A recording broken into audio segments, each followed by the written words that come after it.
Bonjour à tous, bienvenue pour cette nouvelle question du Pourquoi Padré. Aujourd'hui, Bertie nous écrit « Puis-je pratiquer le yoga ?» Comment identifier la limite de ce qui est sain et de ce qui ne l'est pas? Merci Bertie pour cette question qui est importante et qui touche beaucoup de chrétiens aujourd'hui. Historiquement, le yoga provient directement de la culture indienne et a un lien évident avec l'hindouisme. La forme répandue en Occident, se concentrant le plus souvent sur la dimension technique qui vise, par un travail sur la respiration et le corps, à permettre la méditation, n'est qu'une part de cette tradition. Le yoga, comme gymnastique, est la troisième marche sur 8 d'une voie méditative qui conduit, dans la tradition hindouiste, à l'illumination. Et en ce cas, où cette activité vise à libérer l'âme du cercle des réincarnations, on ne peut bien sûr pas du tout conjuguer cette pratique spirituelle avec la foi au Christ Sauveur, mort et ressuscité pour notre salut.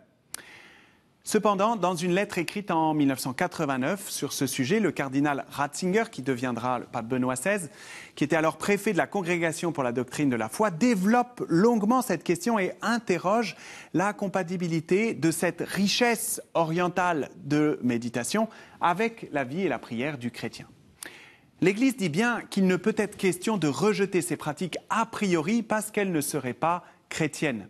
Depuis toujours, notre manière de vivre notre foi, qui elle reste immuable, s'est enrichie de ce que les chrétiens ont pu accueillir de juste et de bon dans différentes cultures et d'autres religions. Donc en droit, il n'est pas interdit comme tel de pratiquer le yoga. Mais il faut garder à l'esprit quelques éléments de précaution. Cela va demander un discernement personnel en se posant quelques questions. Je vous en propose ici 3. La première question à se poser, c'est l'objectif recherché avec la pratique du yoga. Ce n'est pas la même chose d'y rechercher une technique de méditation ou une pratique physique qui remplacerait le cours de step ou de gymnastique. Cela est important d'être au clair avant de se lancer pour ne pas se laisser emporter là où on ne l'avait pas d'abord imaginé dans un espèce de mélange physico-spirituel incompatible avec notre foi. La seconde question est « Qui m'enseigne le yoga et pourquoi ?» Il y a de tout dans ce marché qui est devenu l'enseignement du yoga en France. Est-ce que mon prof enseigne une technique corporelle seulement ou me fait-il réciter des mantras? Quel est son propre enseignant? D'où tient-il son savoir-faire? Autant dire, renseignez-vous.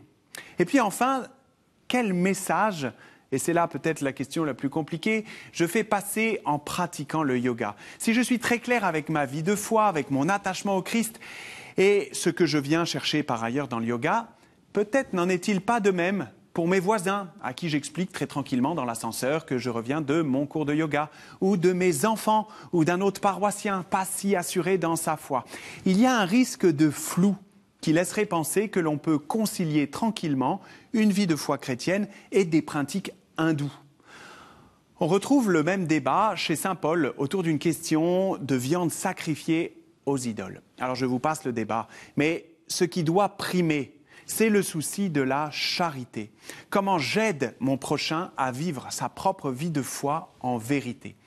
La pratique courante du yoga dans notre société se concilie trop souvent avec en fait une perte de la pratique de toute vie de prière.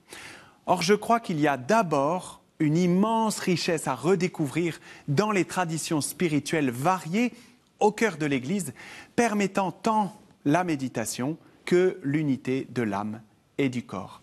Merci pour cette question. Merci de continuer à envoyer vos questions à Pourquoi Padré et je vous dis à très bientôt.